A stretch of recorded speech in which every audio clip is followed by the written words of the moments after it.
Hola muchachos, ¿cómo están? Eh, Vamos a partir hoy día con las clases de química para preparar la PSU, esta PSU del año 2018, admisión 2019, ya quedando poco tiempo. Y quiero presentarme primero. Me llamo Eduardo Benavides, yo soy bioquímico y voy a hacer las clases tanto de química como de biología que vienen más adelante después de esta. Creo que ya varios ya manejan el tema del chat. Aquí en el chat me pueden avisar si es que se escucha bien, si es que hay algún problema. Y ya veo que hay varios conversando con el chat. Nuestras clases van a ser los días martes en química desde las 5 hasta las 6 de la tarde. Pueden ir revisando también mediante las redes sociales de Puntaje Nacional el horario y todos los cambios que pueden haber. El Facebook es puntajenacional.cl, el Instagram es Puntaje Nacional y también ir revisando en la misma página. Vamos a entrar en materia. Tenemos un problema con la clase de hoy, que la clase de hoy parte siempre con una introducción. Y esa introducción deja temas medio inconclusos y además es un poquito fome para el que no le gusta estudiar un poquito de historia, porque esta clase sí tiene un poquito de historia. Lo primero es definir, y el primer problema de la química es definir la materia. Para nosotros eso puede ser una pregunta bastante aburrida, porque nosotros ya sabemos lo que es la materia, ya tenemos ciertos conocimientos que son más o menos básicos y que no lo hemos escuchado durante toda nuestra vida. Por ejemplo, nosotros ya sabemos que la materia está compuesta de átomos. Lo hemos escuchado en alguna parte. Alguien nos dijo, pese a que no estemos preparando la PSU todavía o estemos recién empezando a preparar la PSU, ya sabemos que la materia está compuesta de átomos. Pero esta es una pregunta que no se solucionó automáticamente. Las personas en la antigüedad se preguntaban qué había dentro de las cosas y qué era la materia. Nosotros ya estamos concluyendo que la materia es todo, absolutamente todo lo que conocemos. Todo lo que vemos, todo lo que ocupa espacio, todo lo que tiene masa. En un principio se dieron un montón de explicaciones medias místicas, hasta que finalmente, con el trabajo de muchos científicos y pensadores, se logró generar la idea del átomo. Y eso es muy importante porque la idea del átomo parte desde un problema súper esencial, que es poder explicar algo que no podemos ver. Entonces, de eso se va a tratar la clase de hoy. Es una clase introductoria para empezar con la materia. La materia, que es la materia de las cosas, no la materia de los ramos, se puede clasificar en dos grandes grupos, que son la materia orgánica, que es proveniente de los seres vivos, que esa definición después nosotros cuando veamos clases de orgánica, de química orgánica, la vamos a tener que perfeccionar un poco, porque no es la materia proveniente de los seres vivos netamente, pero hagamos por ahora esta distinción, que es la materia proveniente de los seres vivos, y por otro lado, allá, la materia inorgánica, que son los objetos inanimados, o sea, una piedra, la mesa, todo lo que no tiene vida. Esas definiciones después nos vamos a dar cuenta cuando sigamos avanzando en otros temas que se nos van a empezar a mezclar un poco. Pero en la antigüedad y para poder simplificar, en un principio todo esto anda muy bien. Las sustancias puras. Podemos también distinguir entre pureza y entre grados de pureza y no pureza. Las sustancias puras se pueden clasificar como los elementos, que son un solo tipo de átomo. Ya vamos a ir entrando también el concepto de qué es un átomo, pero es un solo tipo de átomo.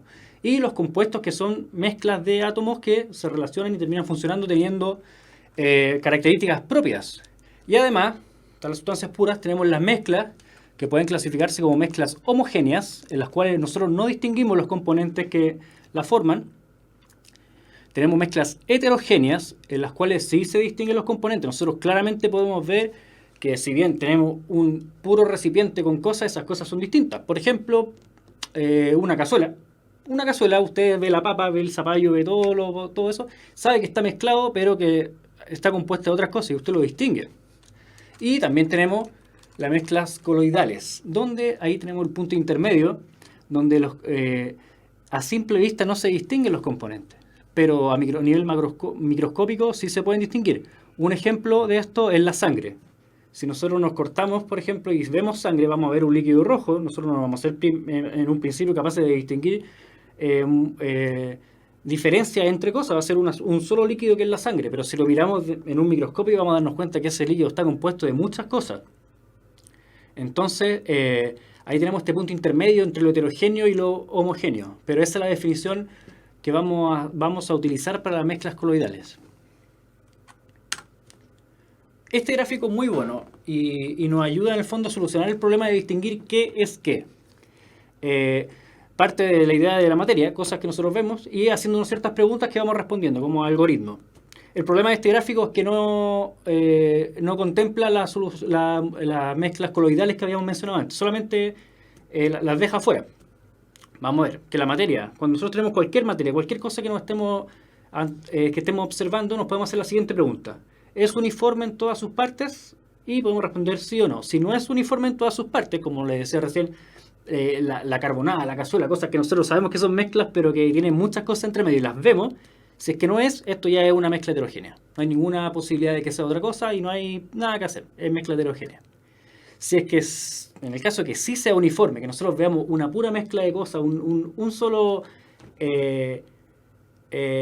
componente, tenemos que pensar en otras cosas. ¿Tiene composición variable? Y esa pregunta puede ser un poquito ambigua, pero pensemos que, por ejemplo, en un jugo. Un jugo que es agua no sé, con una fruta, o un jugo en polvo, para hacerlo más simple, a veces nos queda un poquito más aguado, más concentrado. Entonces eso nos da la impresión de que estamos frente a más de un componente en esto. Entonces, al existir esa composición variable, nos damos cuenta que en realidad tenemos una mezcla que es homogénea. Que si bien nosotros no estamos distinguiendo las partes que tiene esta mezcla, sí hay integrantes que son distintos. Que son distintos y que pueden generar una mezcla, pero no son lo mismo. Tenemos también, si es que en el caso que no tenga una composición variable, estamos ya hablando de una sustancia pura. Y esta sustancia pura, tenemos que hacer otra pregunta más, que es si se puede descomponer en sustancias más simples. Si es que ya no se puede descomponer en nada más, porque estamos hablando de un elemento con identidad propia, que son los que aparecen en la tabla periódica, y eso ya no hay más salida de un elemento, y en el caso que sí se puede descomponer en otras sustancias más simples, estaríamos hablando de un compuesto, y esas sustancias más simples serían los elementos. ¿Ya? Vamos bien. Dicen en los comentarios que agua con aceite sería heterogéneo. Sí, sería una mezcla heterogénea, perfecto, porque la tendríamos en un solo recipiente, pero estaríamos viendo dos fases completamente distintas. No habría mezcla. Voy a dedicarme a hacer esto último y vamos a responder un poquito de preguntas, ¿ya? Relación conceptual. Esto es muy importante para que manejemos bien el lenguaje. Es la palabra elemento, por ejemplo, y la palabra átomo, si bien pueden significar algo muy parecido, sí distinguen cosas distintas. Un elemento distingue un tipo de átomo. De las tablas periódicas, en la tabla periódica, por ejemplo, tenemos 114 tipos de átomos posibles y esos son los elementos. En el fondo habla de una identidad. Mientras que hablar de un átomo ya distingue a una partícula específica de ese elemento. Ahí está el ejemplo donde hablamos del elemento que es el fósforo, que representa todo el fósforo, y además un átomo al lado del fósforo, también es un átomo de ese elemento.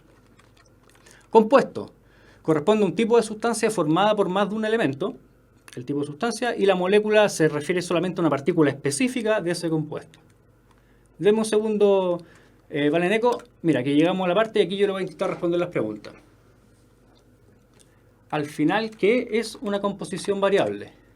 Una composición variable, en el fondo, es decir, dependiendo de la cantidad de elementos que lo componen, esto va a tener distintas propiedades. ¿Me entienden? ¿Se entiende? Vaya respondiendo si... ¿El agua sería sustancia pura? Sí. ¿Y el jugo una mezcla homogénea? Sí, muy bien. Valeneco, que me puede responder si es que te quedó claro. En el fondo, la composición variable es que las cantidades de cada integrante pueden alterarse.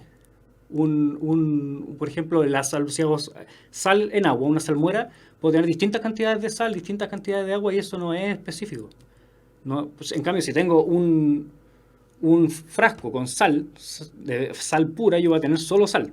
No voy a tener una composición variable, va a haber solo sal. Ya. Teorías atómicas. Ya. Vamos a empezar a avanzar un poquito en las teorías atómicas. Aquí es donde yo le decía que tenemos problemas porque tenemos que meternos un poquito en historia.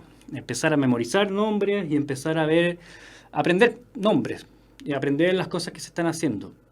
O sea, las cosas, perdón, que hicieron estos científicos ya hace un tiempo atrás. Esta materia entra en la PSU. Estas son preguntas de PSU. No son 10 preguntas, pero sí o sí va a aparecer una pregunta de PSU que se refiera a la teoría atómica y a las personas que descubrieron lo que nosotros hoy día ya conocemos como átomos. Como les decía anteriormente, nosotros tenemos una idea preconcebida de lo que es el átomo, que es una idea que se fue construyendo durante mucho tiempo y se fue construyendo con la dificultad de no poder ver los átomos. No es lo mismo que la célula, por ejemplo. La célula en biología fue descubierta porque una persona un día en un microscopio vio algo que se parecía a una célula y entonces esa pregunta, el verla le dio toda la idea de lo que podía ser una célula. Con el átomo no pasó lo mismo. El átomo fueron un montón de deducciones que se hacen sin tener en un principio pruebas fehacientes de que eso era así. Eran teorías que se fueron probando durante mucho tiempo. Ya. El primer personaje que a nosotros nos aparece en esta idea de la teoría atómica es Demócrito. Demócrito del 460 al 370 antes de Cristo, estamos hablando de mucho tiempo atrás, fue la primera persona que se propuso el siguiente problema. Si yo tengo una roca y esa roca la voy dividiendo, tiene que haber un punto en el cual yo ya no la voy a poder dividir más.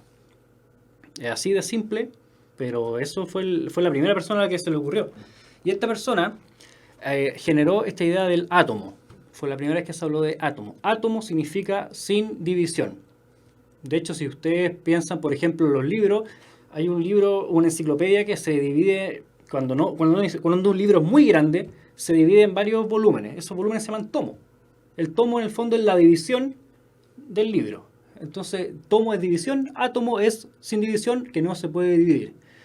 Sus planteamientos, lamentablemente, no fueron muy aceptados y quedaron de lado. Lamentablemente para Demócrito había un filósofo que se llamaba Aristóteles, que era el que en ese momento la llevaba, que era el más respetado, el que más fama tenía, y Aristóteles no creía en los átomos. Aristóteles creía en que la Tierra se formaba, o que la materia se formaba de 4 elementos, que eran la tierra, el aire, el fuego y el agua, y que es una idea bastante más poética y bonita y mística. Entonces logró convencer a todo el círculo y Demócrito y sus ideas quedaron relegadas y no le hicieron mucho caso. Pasaron muchos años, casi 2 milenios, cuando John Dalton en 1766 volvió a retomar la idea del átomo.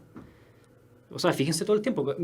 Toman en cuenta la cantidad de tiempo que la gente pasó sin creer en los átomos. O sea, creían en otras cosas, tenían su ideología, tenían sus creencias, y en una época que ustedes ya saben lo que estaba pasando. Entonces, tomen en cuenta lo que significa la cantidad de adelanto que tuvo Demócrito para poder ver algo que para nosotros hoy día es esencial y que durante mucho tiempo no fue esencial, no fue creído ni siquiera. Entonces, John Dalton, ya en el siglo XVIII, retoma la idea del átomo. Retoma la idea del átomo como esta partícula indivisible, pero además como esta partícula que tiene identidad propia y definida. De hecho, los postulados de Dalton dice algo que es bastante esencial para nuestra idea de átomo. Todos los átomos de un elemento son idénticos. O sea, el átomo tiene sus características definidas y es el punto de partida para empezar a armar más cosas. Son los átomos los que tienen esas características fijas. ¿Ya? En las reacciones químicas, los átomos de un elemento no se transforman. En el fondo, siguiendo con lo mismo, la identidad de un átomo se mantiene. Lo que se transforma después son los productos, los compuestos que se arman, pero el átomo sigue siendo átomo. Y cuando se combinan átomos de más de un elemento, se forman compuestos. Un compuesto dado siempre tiene el mismo número relativo de la misma clase de átomos. Lo que está diciendo en el fondo es que si yo sumo 2 más 2, tiene que dar 4. O sea que los átomos no aparecen, y eso da pie para otro postulado que vamos a ver más adelante, que es la ley de la conservación de la masa. En el fondo, y esto va para que vayan tomando el apunte global, el apunte más importante es que John Dalton definió la identidad del átomo. Demócrito había definido la existencia de este átomo. John Dalton define la identidad del átomo. Después viene J.J. Thomson. J.J. Thomson lo que hace es describir el concepto de electrón. Eso también, es importante también ponerse a pensar que el electrón fue descubierto antes que el protón. Este señor Thomson logra modelar las cargas del átomo distribuidas de forma aleatoria en un modelo que se llama el budín de pasas. No sé si lo han visto, que es básicamente los electrones en una masa distribuida de forma aleatoria por todos lados. Logró calcular la relación carga-masa del electrón, obtener ese dato que es 1,76 por 10 a la 8 coulomb por gramo.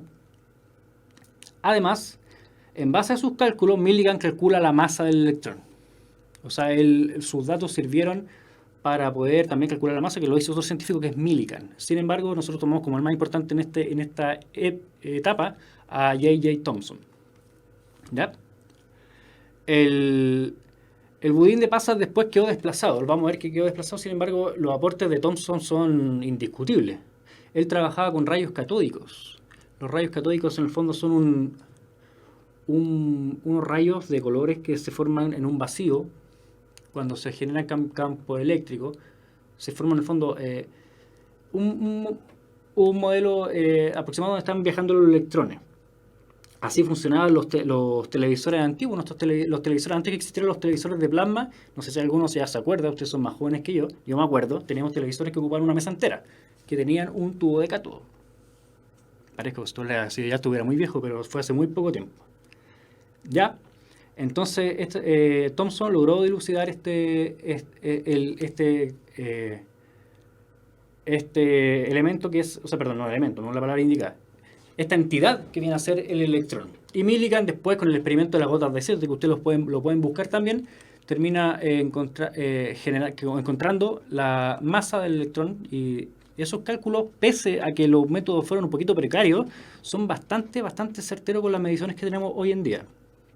¿Ya? Después viene Rutherford. Rutherford, o Rutherford, como ustedes lo quieran pronunciar, es el que derriba este modelo del budín de pasas. ¿Ya? Él lo primero que hace es descubrir estas cargas que se llaman protones, y además lograr decir que este protón se encuentra en el núcleo.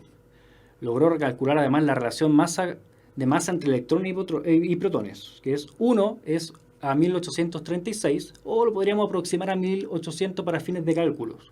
Ya en la PSU me da la impresión que los ejercicios van a decir que lo aproximemos a 1 a 1800.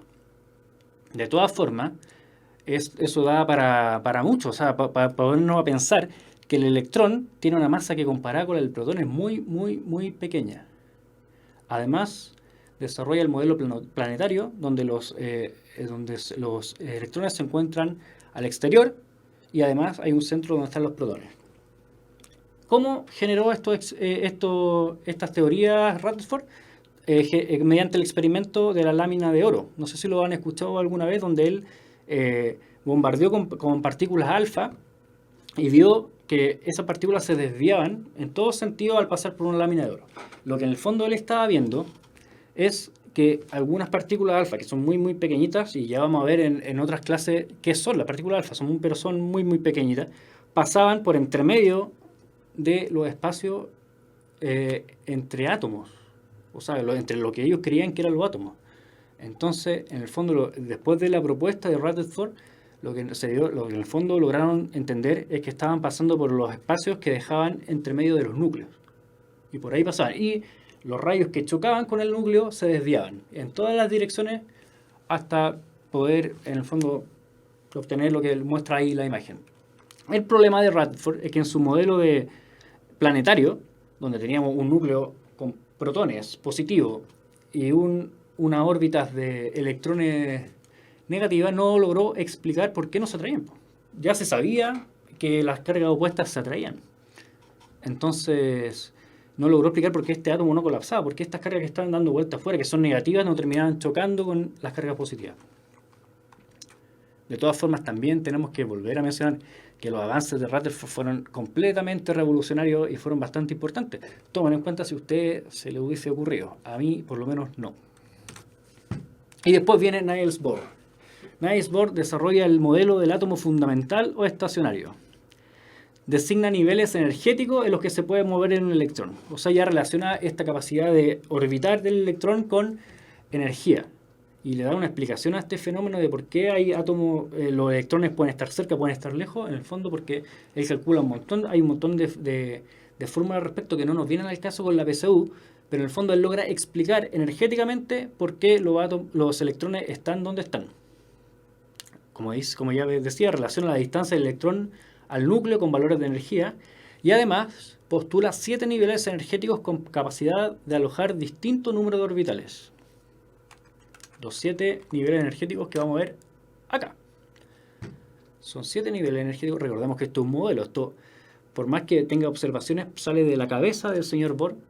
En parte de ahí viene la genialidad y ahí viene por qué las personas que saben de ciencia nos obligan a estudiar a estos personajes, porque sale de su mente. Y ahí están los 7 niveles energéticos. Órbitas o orbitales puede ser la palabra cualquiera ocupada para el biólogo. Tenemos el nivel energético y cada uno de estos niveles energéticos tiene distinto número de subniveles. Es muy importante que vayan entendiendo, aprendiéndose estos números. Lamentablemente, estos valores que están acá, los números de subniveles, tenemos que ir aprendiéndolos. No hay otra forma, hay que ir memorizándolo porque después nos van a servir mucho para todos los problemas de configuración electrónica que se nos vienen. Los subniveles son de tipo S, P, D y F. Es un nombre. Solamente el nombre de los subniveles. Sin embargo, cada uno denota un subnivel distinto, con distinta capacidad de alojar orbitales. Como decía, tiene capacidad distinta para alojar orbitales. El subnivel S tiene la capacidad de alojar solo un orbital. El P aloja 3 orbitales, el D5 y el F7. Además, cada orbital logra acomodar un máximo de 2 electrones, lo cual significa que cada subnivel va a ser capaz de alojar estos tantos electrones en ellos. El subnivel S puede alojar máximo 2 electrones, el subnivel P va a alojar máximo 6 electrones, el D10 y el F14. ¿Ya? Y esto da la siguiente configuración, por nivel y subnivel. Esta fotito, grábensela en la cabeza porque hay que aprendérsela sí o sí de memoria. Esto entra en la PSU y esto nos va a solucionar las configuraciones electrónicas. La próxima clase, la clase siguiente a esta, es exclusivamente de configuración electrónica. Nosotros vamos a dejar hasta aquí el tema del átomo, pero lo quiero dejar la teoría atómica en esta imagen para que la tengan por ahí los que están anotando o los que la tengan a mano en sus cuadernos anteriores o en sus libros, la anoten, la dibujen, la peguen en el refrigerador y la podamos ver de vez en cuando porque la vamos a necesitar aprender. Datos relevantes que también pasaron en esta idea del desarrollo del concepto de átomo. James Chadwick descubre los protones en 1932. Esto es junto con el descubrimiento de los protones. Además, la carga del electrón se logra establecer como la del electrón como menos 1,602 por 10 a la menos 19 coulomb, que es una unidad de carga, y la del protón, que es el mismo valor pero positivo. Trabajar con ese... Jorge Villarroel me dice que le deje por favor anotar la imagen. La vamos a subir. Va a estar todo esto arriba en mañana o pasado. De todas formas te voy a dejar verla otra vez. Pero te aviso que la clase a partir de mañana o pasado mañana va a estar disponible en YouTube para que puedas verla las veces que quieras. También, su pantallazo ahí le dice Celeste. Pero está bien, sigue. Bueno, continúo. La carga se obtiene estos valores de carga: 1,602 por 10 a la menos 19, un número bastante pequeño en unidad de carga, pero que por conveniencia, ya que estamos hablando de electrones, de algo tan fundamental como el electrón, se fija el ocupar el menos 1 y más 1. En el fondo como múltiplos de esta carga que sabemos que está en medida en común, pero ya vamos a empezar a hablar de menos 1 y 1. Así, cada vez que se mueven los electrones, nosotros vamos en el fondo aumentando unidades de carga. Como nosotros sabemos que los electrones son cargas negativas, cuando un átomo gana un electrón, en el fondo su carga disminuye. Un átomo que tiene 2 electrones de más tiene carga menos 2. Y un átomo que pierde 2 electrones tiene carga más 2. ¿Ya? Casi todos los volúmenes del átomo corresponden al espacio donde reciben los electrones. O sea, los átomos son principalmente vacíos, este espacio donde andan dando vuelta los electrones. La masa del protón es 1800 veces la masa del electrón, es lo que habíamos mencionado ahora, 1836 precisamente, pero vamos a quedarnos con el número 1800, para hacernos una idea más que nada. Y la densidad del núcleo es aproximadamente 10 elevado a la 13 por centímetro cúbico. Imagínense lo que es eso, un 10 acompañado de 13 ceros en gramos por un centímetro cúbico, que es una cosita más o menos de este porte. O sea, es una densidad que nosotros no la alcanzamos a ver. ¿Eso de qué nos habla? Nosotros no tenemos, nunca hemos estado en contacto ni vamos a estar en contacto con materia con ese nivel de densidad. Pero eso se compensa con el espacio vacío, que es casi todo lo que, o con este espacio de baja densidad, que es lo que rodea gran parte del espacio ocupado por un átomo. Entonces esta compensación nos da a entender de baja y alta densidad, este promedio que va a haber es lo que nos da a entender la materia con la densidad que nosotros la conocemos. ¿Ya? Un ejercicio PSU.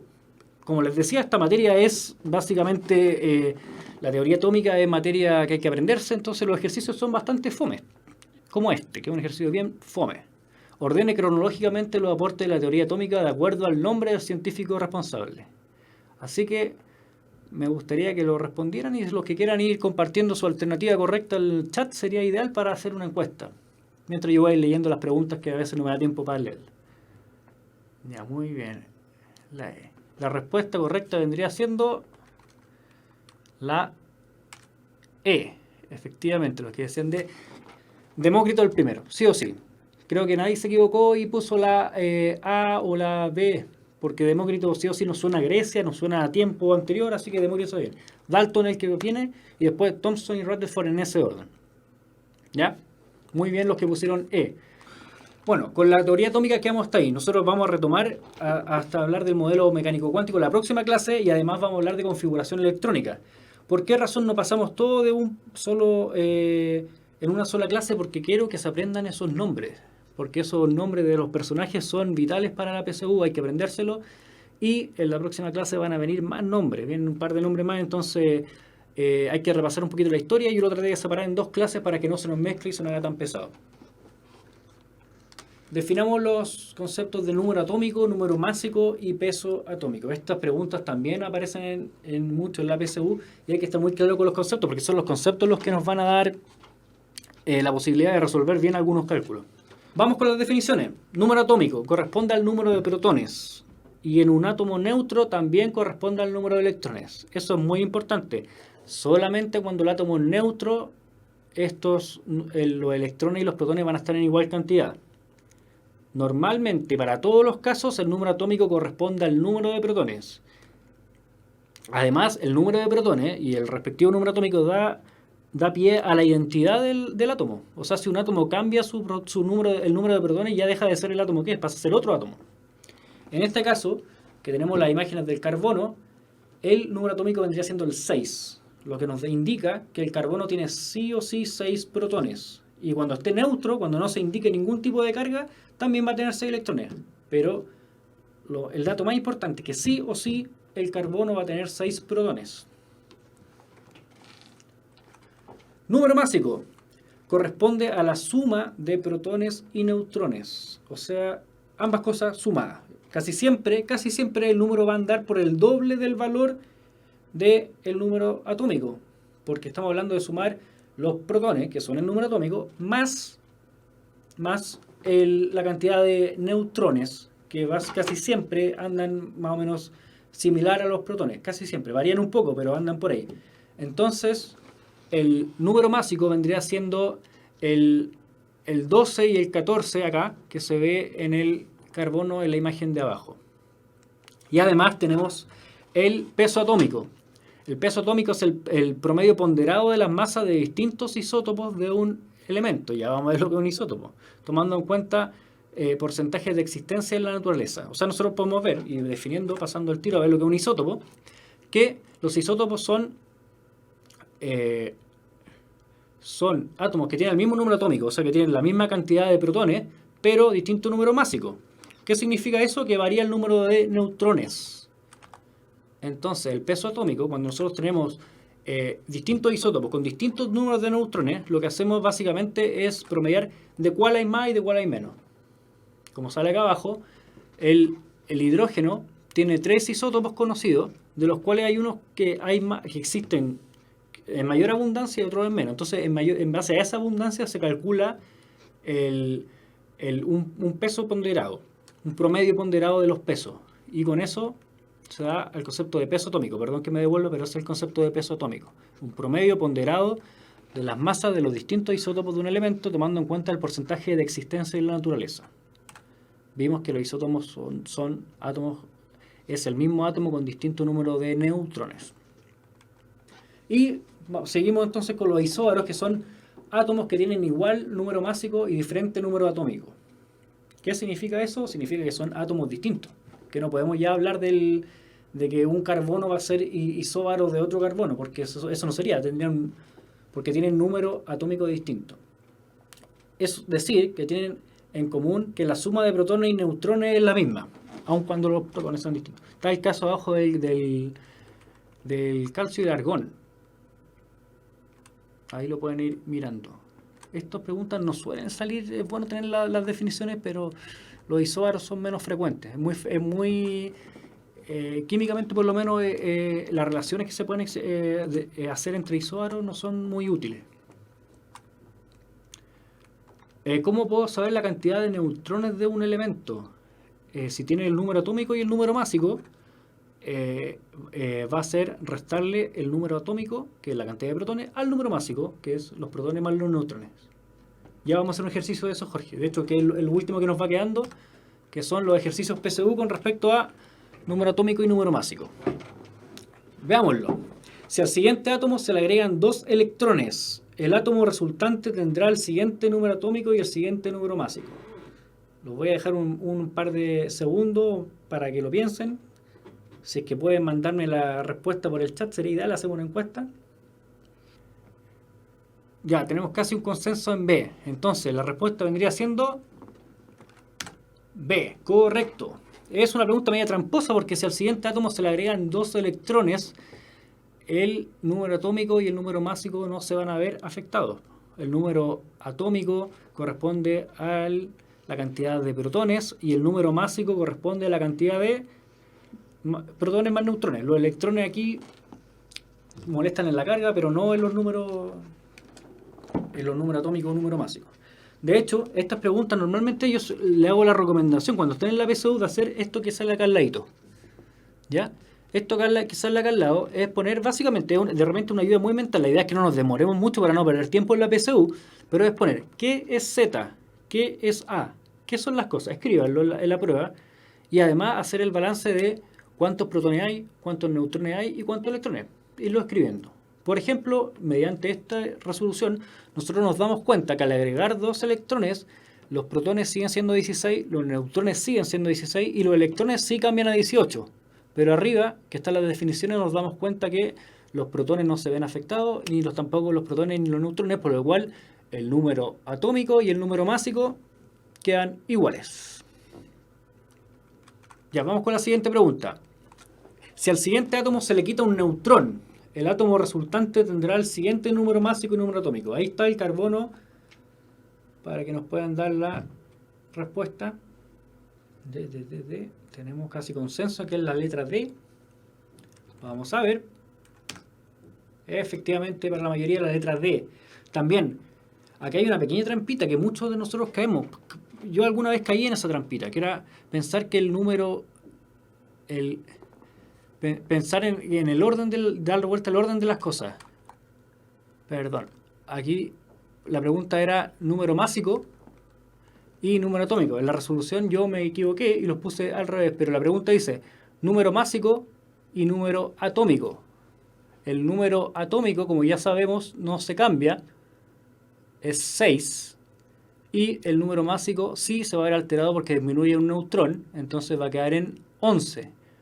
Pero el orden que nos preguntan es número másico primero, o sea 11, y después 6. La respuesta sería 11 y 6. También está la alternativa de 6 y 11. A veces uno se equivoca por leer muy rápido la pregunta en el orden. ¿Ya? Vamos con la última pregunta. La última pregunta es más difícil. Esta pregunta ya está en un nivel ya de lo más difícil que te podría salir en la prueba. Y me gustaría que la respondieran y que si no la responden bien o mal, intentaran entenderla. Porque esta pregunta significa que ustedes entienden los conceptos que acabamos de ver. De un átomo X solo se conoce el número másico, que se nombra con la letra I.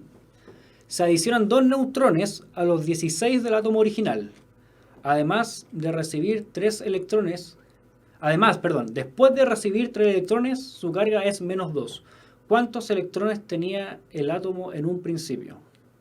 Está difícil esa pregunta. A mí tengo que reconocer. Me costó escribirla y después resolverla. Ya, aquí no tenemos, por lo menos veo que no tenemos consenso. Así que vamos a intentar resolver este problema. Este problema, les dije, era más difícil. La respuesta es la E. Y vamos a ver por qué. Vamos haciendo definiciones. Lo primero que les decía. A es la suma de protones y neutrones. A, en este caso, se nombra con la letra I. Ese es el número másico, en este caso es I. Entonces, los protones y los neutrones vendrían siendo I. ¿Cierto? Hasta ahí no nos perdemos. Entonces, los protones más 16, que es la cantidad de neutrones que nos informan en un principio, es igual a I. ¿Cierto? ¿Se va entendiendo? Nicole Figueroa, no puedo resolverlo solo hablando porque no me puedo confundir. Por eso, no, si es que yo me llevo a equivocar en la explicación, los voy a confundir a todos. Por eso tengo la guía. Pero este ejercicio sí se puede resolver sin ningún dato. ¿Ya? Vamos con lo siguiente. Tenemos entonces que los protones, despejando la fórmula, es igual a I, que es nuestro número másico, menos las cantidades de neutrones, que son 16, del átomo original. Recuerden que la pregunta, y esto es una distracción que hay en muchas preguntas, la pregunta nos está preguntando por el átomo en un principio. Por lo demás, por lo que eso significa que los 2 neutrones que se adicionan no nos interesan a nosotros. Es un distractor. A nosotros nos importa el número másico, que sabemos que I. Sabemos que 16 era la cantidad de neutrones al principio, entonces vamos a tener la cantidad de protones. A partir de eso vamos a tener una cantidad de protones, pero en la cantidad de neutrones originales. Sigamos. Esto recuerden que va a quedar disponible para que ustedes vean el video las veces que quieran, y además probablemente que el PowerPoint, estas diapositivas queden disponibles para que ustedes puedan revisar este ejercicio. Que ustedes puedan hacer este ejercicio significa que comprendieron los conceptos de número másico y número atómico. Ya, entonces habíamos llegado a que los protones correspondían a I menos 16, ¿cierto? Esa es la cantidad de protones que nosotros podíamos definir con los datos que teníamos. Además tenemos que hacer la siguiente definición. En un átomo neutro, y solo en un átomo neutro, los electrones son iguales a los protones. Nosotros no tenemos un átomo neutro. Pero podemos saber que si su carga es menos 2, luego de haber recibido 3 electrones, su carga original era de más 1.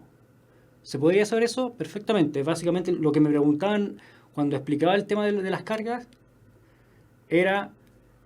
cuando expliqué el tema de las cargas, de cómo se movían y cómo en el fondo los electrones terminaban, al ser carga negativa, ganar electrones significa disminuir la carga. Entonces, si la pregunta nos dice que el átomo recibió 3 electrones y después de recibirlo su carga es menos 2, o sea, tenemos menos 2 acá y después recibió 3 electrones. Después de recibir 3 electrones significa que su carga era menos 1, 0, era más 1. O sea, al decir que su carga original era más 1, eso nos da a entender que el átomo tenía un electrón menos que un átomo neutro. ¿Qué significa eso? Significa que la cantidad de electrones iniciales es la misma que los protones menos 1. O sea, hay un electrón menos que la cantidad de protones. ¿Se va entendiendo? Si protones era igual a, si la cantidad de protones era igual a I menos 16, entonces nosotros podemos reemplazar ese I menos 16 en la cantidad de protones y nos va a quedar lo siguiente. I menos 16 menos 1. Como estas son ambas restas, el paréntesis no está cumpliendo mucha función, lo podemos eliminar. Y tenemos que la cantidad inicial de electrones es I menos 17. Por favor, les pido, por favor, que no se sientan mal si es que no pudieron resolver este ejercicio. Este ejercicio es para que ustedes lo tengan y lo puedan practicar. Inclusive ir buscando formas distintas de hacerlo si es que se les ocurre.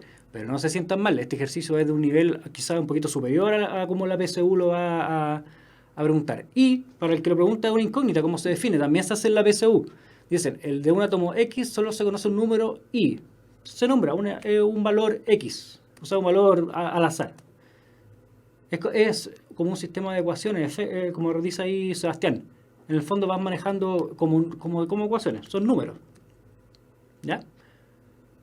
Y era el número mágico, correcto, Marcelo. ¿Ya? Entonces, eso es. Este ejercicio era un poquito más difícil.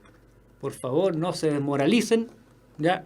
Pero me interesa que lo practiquen, que se den cuenta de lo que se puede hacer en el fondo con el número mágico y con el número atómico.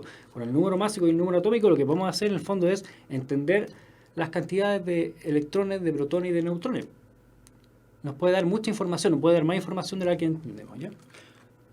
Vamos a dejar la clase hasta aquí. Quiero ver si es que alguno tiene alguna pregunta que hacer. He intentado responder alguna. El chat se llena de muchas preguntas cuando habla mucho, entonces a veces nos cuesta. Diego Águila, los distractores. Los distractores sí hacen que uno se equivoque. Una parte de las habilidades que se miden en la PSU es saber qué información es útil y qué información no es útil. Entonces, lamentablemente están ahí. La próxima clase de la próxima semana vamos a ver terminar de ver el modelo mecánico cuántico. O sea, ya terminar con teoría atómica y además ver configuración electrónica. Benja, yo te estoy poniendo ejercicios con distractores para que tú te acostumbres a ello. Y estoy poniendo, inclusive, creo que es una buena estrategia poner ejercicios más difíciles para que después los que nos salgan en la PSU se nos hagan un poco más fáciles. ¿Les parece?